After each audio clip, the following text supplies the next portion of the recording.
नमस्कार प्यारे बच्चों, स्वागत है आप सभी का। अब तक हम लोग 12.1 में प्रश्न क्रमांक 3 तक देख चुके थे। ठीक है, इसके आगे हम लोग देखने जा रहे हैं प्रश्न क्रमांक 4, जिसमें हमें एक कोण अपने पूरक कोण का दुगना है तो दोनों कोणों के माप बताइए। ये क्या पूछा है। ठीक है, एक कोण अपने पूरक कोण का दोगुना है।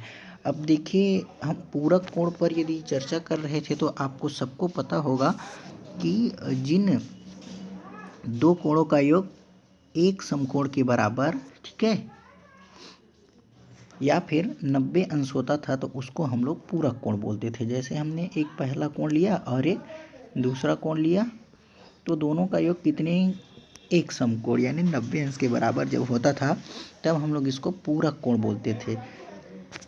अब यदि हमको ये बताया है कि एक कोण जो है ना, एक कोण जो है वो कितना है, अपने पूरक कोण का दोगुना है। तो हम लोग देखिए समीकरण इसको यदि बनाएंगे तो कैसे बनेगा। देखिए, ये देखिए,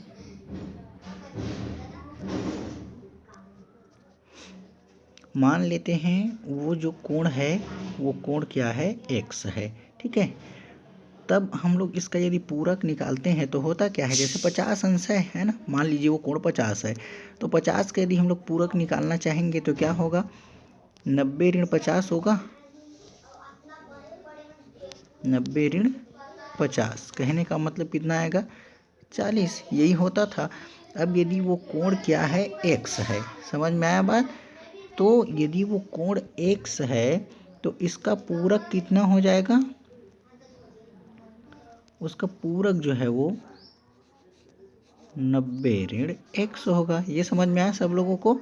अब यदि हमको शर्त को देखें तब क्या बोल रहा है कि ये जो कोण है ना, ये वाला वो अपने पूरक का दोगुना और पूरक का दोगुना ऐसा बोल रहा है। ठीक है, पूरक का दोगुना, तब हम लोग क्या करेंगे, इसमें 2 का गुणा कर देते हैं इस तरीके से। ठीक है, तब देखिए क्या हो जाएगा, x बराबर इन दोनों का गुणा करेंगे तो 180, ठीक है, ऋण 2x। अब हम लोग पक्षांतर करेंगे तो ये -2x आ जाएगा इस पक्ष में, तो x धन 2x बराबर 180 अंश। ठीक है, तो 3x बराबर 180, इसलिए x बराबर 180 भागित 3।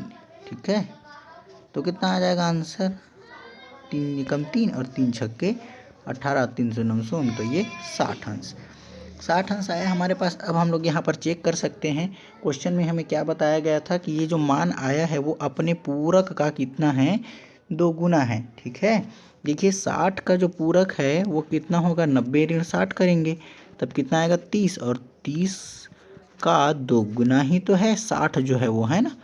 तो इस तरीके से हमारा आंसर कितना आएगा, 60 अंश। ठीक है, अब यदि हम लोग 60 अंश और 30 अंश दोनों आएगा, है ना, 60 अंश जो है और 30 अंश, क्योंकि उसका यदि हम लोग पूरक निकालेंगे तो आंसर कितना आएगा, 60 अंश और उसका पूरक 30 अंश। ठीक है, ये आपका हो गया।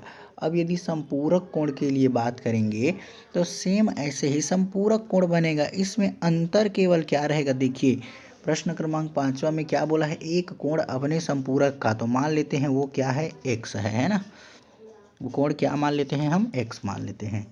अपने संपूरक का क्या बोल रहा है, आधा है, तो x का संपूरक क्या हो जाएगा, 180 माइनस x होगा, और आधा है मतलब 2 से क्या कर देते हैं भाग। अब इसको आप ऐसे पक्षांतर करेंगे तो 2x बराबर 180 ऋण x, इसको पक्षांतर करोगे तो 2 और 1 3x हो जाएगा, है ना, और 180, इसलिए x बराबर 60 अंश।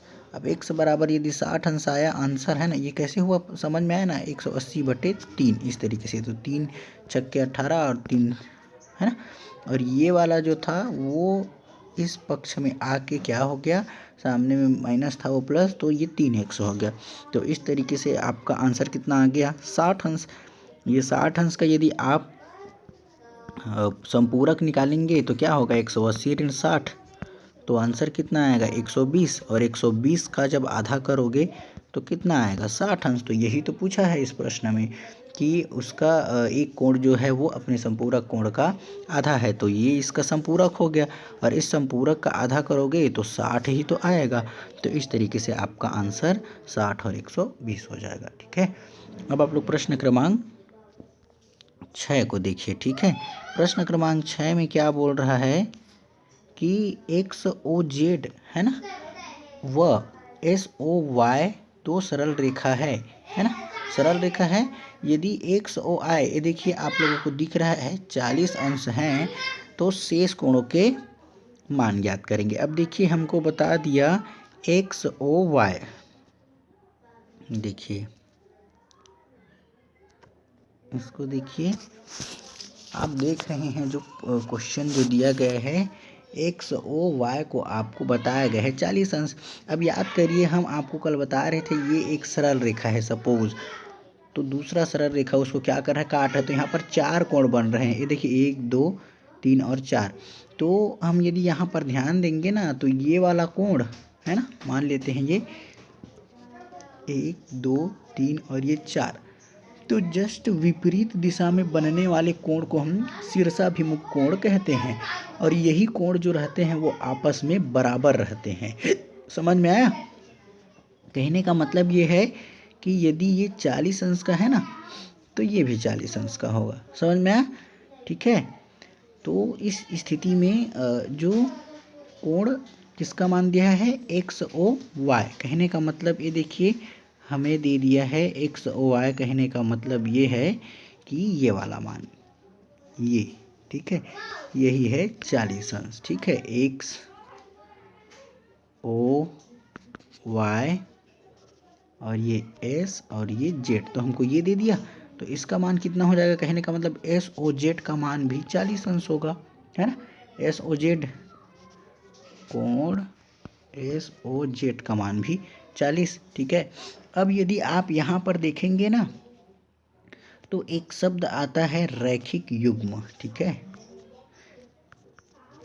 रैखिक युग्म या रेखीय युग्म का जो कोण है ना, एक रैखिक युग्म बनता है, रैखिक युग्म। तो हम देख रहे थे कल आसन्न कोण के बारे में देख रहे थे, तो आसन्न कोण में क्या होता है, ये देखिए, ये मान लीजिए कोई कोण है, तो एक कोण ऐसा हम यदि कर दिए तो ये दोनों कोण आपस में आसन्न कोण कहलाते हैं। समझ में आ रहा है? ठीक है, अब यदि इसी आसन्न कोणों का जो योग है ना, वो कितना हो जाता है, मान लेते हैं 180 अंश। ठीक है, देखिए ये इस तरीके से, तो ये मान लीजिए एक कोण है, तो ये क्या है, आसन्न कोण है आपस में। अब इन दोनों कोण का योग यदि कितना हो जाता है 180, है ना, सोच सकते, मान लीजिए ये 150 है और ये 30 है, तब हम लोग इस युग्म को बोलेंगे रैखिक युग्म। अगर इन दोनों कोणों का योग कितना हो जाता है 180। ठीक है, आसन्न कोण के बारे में हम आपको बता चुके हैं, है ना। तो इस स्थिति में हम लोग बोलेंगे इसको रैखिक युग्म, और रैखिक युग्म यदि होगा तब वहाँ पर डेफिनेटली 180 अंश दोनों कोणों का योग, या वहाँ पर जितने भी कोण दिए हैं उन सभी कोणों का योग 180 अंश होगा। अब यदि आप देख रहे हैं सरल रेखा में बना हुआ जो कोण रहता है वो हमेशा क्या रहता है, 180 अंश का रहता है, और यहाँ पर जो बना है ये देखिए, ये क्या है, एक सरल रेखा है, और ये सरल रेखा है। ठीक है, ये जब सरल रेखा है तो इस स्थिति में, है ना, यहाँ पर जो दोनों कोण जो बनेगा, कहने का मतलब यहाँ पर तो 40 का बता दिया, तो इधर का मिला के आपको 180 अंश, तो ये 40 है, तो यहाँ पर कितना बच गया 140। कहने का मतलब ये है कि आपको ये वाला कोण निकालने के लिए, कौन सा कोण निकालने के लिए, XOY को आपको बताया गया है ना, XOY को 40 अंश। तब आपको यदि YOZ को निकालना है ना, YOZ को यदि आपको निकालना है, तब आप क्या करेंगे, 100 ये वाला कोण में से, है ना, ये वाले कोण में से इधर को क्या करोगे, घटाओगे, है ना, तब क्या हो जाएगा, इसका जो आंसर है वो कोण XOY ऋण YOZ यही होगा। ठीक है, सॉरी ये नहीं होगा जी, ये क्या हो जाएगा, यहाँ पर जो मान है ना XOZ, ठीक है, XOZ यही है सरल रेखा वाला पूरा का पूरा ये। तो इसमें से आप किसको घटा देंगे, ये जो दिया है X है ना ऋण कोण XOY को, ठीक है, तब आपका आंसर आ जाएगा। तब XOZ सरल रेखा में बना है इसलिए 180 अंश, और इसमें से यदि आप घटाओगे तो ये 40 अंश, तो आ जाएगा आंसर 140। कहने का मतलब ये है, यहाँ पर का हो गया 140 और ये 140, मतलब ये इधर का 140 हो जाएगा। कहने का मतलब XOZ तो 140 हो गया, तो ये XOS है ना, कोण XOS बराबर भी 140, ठीक है, और कोण YO है ना YOZ बराबर भी 140, और ये जो बच गया है SOZ ये कितना का हो जाएगा, 40 अंश का। ये वाला जो भाग है ना वो हो जाएगा 40 अंश का। कहने का मतलब SOZ जो है वो 40 अंश का हो जाएगा। समझ में आया? तो इस तरीके से आपको क्या करना है, इस सवाल को बनाना है, ठीक है। शीर्षाभिमुख कोण ये 40 का था, है ना। देखिए भाई यहाँ पर नाम में कहीं पर अंतर होने की वजह से, है ना, कोण का जो अंतर है वो क्या हो सकता है, अलग अलग हो सकता है। जैसे ये एक सवाय है तो ये अगर 40 है तो इधर भी 40 होगा, ये एकदम श्योर है। ये 140 है तो इधर भी 140 होगा, ये तय है ना। बस नाम में यदि कहीं पर PQR हो जाता है ना, या फिर क्रमांक को यदि बदल दोगे तो क्या हो सकता है, उसका नाम चेंज हो सकता है, लेकिन मान क्या रहेगा, वही रहने वाला है। समझ में? ठीक। अब यदि हम आगे बात करें, है ना, प्रश्न क्रमांक 7 पर, यदि दो आसन्न कोणों का योग 180 अंश है तो वे कोण कैसे हैं। देखिए अभी जस्ट बताए हैं इसी को। जैसे ये कोई एक क्या है, रेखा खींच दी और एक ये खींच दिए, है ना, कोण बना दिए। दो कोणों का योग 180, अब 180 है मतलब ऐसी ये सरल रेखा रहेगा। समझ में आ रहा है बात? तो 180 है तो कैसे कोण है, तो ये रैखिक युग्म के कोण है भाई, क्योंकि अगर उस कोण को आसन्न भी, यही तो है रैखिक युग्म का परिभाषा, कि वो आसन्न कोणों का योग यदि क्या होता है 180 अंश होता है, तब हम लोग उसको रैखिक युग्म कहते हैं, ठीक है। अब देखिए प्रश्न क्रमांक 8, प्रश्न क्रमांक 8 में क्या बताया है, रैखिक युग्म का एक कोण नीचे दिया गया है, दूसरा कोण याद कीजिए 35 अंश। अब देखिए रैखिक युग्म मतलब सबसे पहले इसमें एक सरल रेखा होगा, ये हुआ। अब 35 अंश बोला है मतलब ये मान के चलते हैं ये इधर 35 अंश, ठीक है, 35 अंश हो गया। तो बच गया वो कोण को क्या करना है, याद करना है। अब हम आपको बताए थे ये दोनों कोणों का जो योग है वो 180 अंश के बराबर होना चाहिए। अगर एक 35 अंश है तो दूसरा 180 में क्या हो जाएगा, घटा के निकाल सकते हैं हम। तो आंसर इसका कितना आ जाएगा, 145, ठीक है। घटाएंगे 180 में से तो 35 को, तो 145, तो इसका आंसर कितना हो जाएगा 145। दूसरे का वैसे ही कैसे हो सकता है, मान लीजिए दूसरे में जैसे ये है हमारे पास, ये कोण है, ठीक है। अब दूसरा में यदि हम बता रहे हैं तो 105 का सपोज ये है, ठीक है, तो हमको ये वाला कोण निकालना है। तो इसमें कितना आ जाएगा, 180 में यदि आप 105 को घटाएंगे तो आएगा 75 अंश। समझ में आया? तो इसका आंसर 75।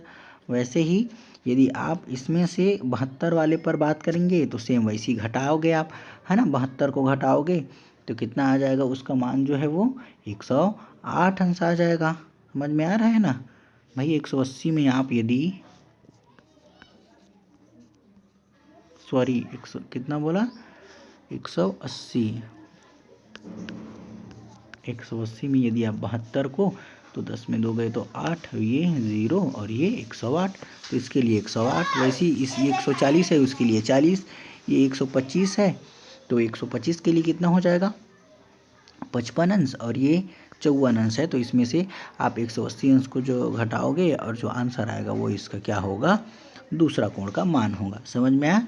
रैखिक युग्म का जब कोण दिया रहेगा तो हमेशा उसमें दोनों कोणों का योग 180 होगा। यदि पहला वाला आपको बता दिया है तो दूसरे वाला को अपने आप, है ना, 180 में से घटा कर क्या कर सकते हैं, निकाल सकते हैं।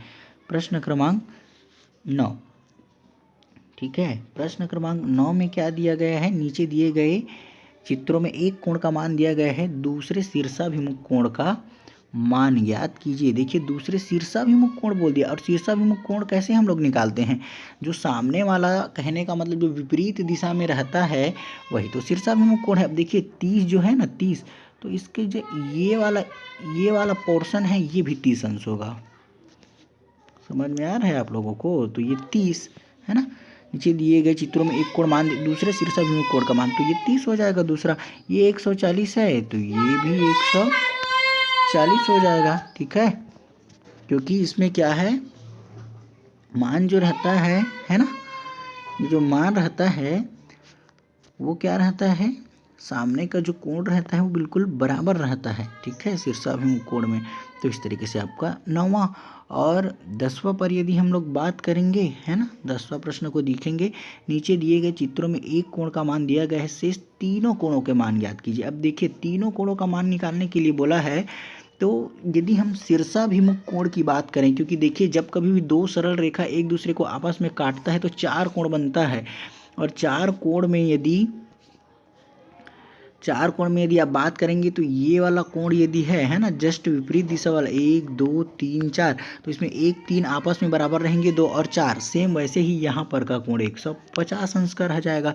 अब यदि आप यहाँ पर को देखेंगे, ध्यान से देखेंगे आप, तब आपको पता चलेगा कि ये वाला का है ना, हमको इधर का ये पता चल गया, ये 150 है ना, और इधर का भी पता चल गया। तो अब इसमें हमको केवल ये वाला पता करना है। तो इन दोनों को यदि आप देखेंगे ना, ऐसे इधर को देखेंगे और इसको, तो ये एक रैखिक युग्म का कोण बना रहा है। यदि ये 150 का है तो जो बच जाएगा वो दोनों मिला के 180 अंश होना चाहिए। तो ये 150 है तो ये कितने अंश का हो जाएगा, 30। कहने का मतलब ये है 180 में आपको 150 को क्या करना है, घटाना है, तो आंसर आ जाएगा 30 अंश। समझ में आया, ठीक है। तो वैसे ही ये 150 हो जाएगा, है ना, और ये वाला कोण 30 और इधर का कोण भी 30, वैसे ही ये 40 हो जाएगा। और इन दोनों को मिला के ये वाला और ये है ना, तो ये बन गया।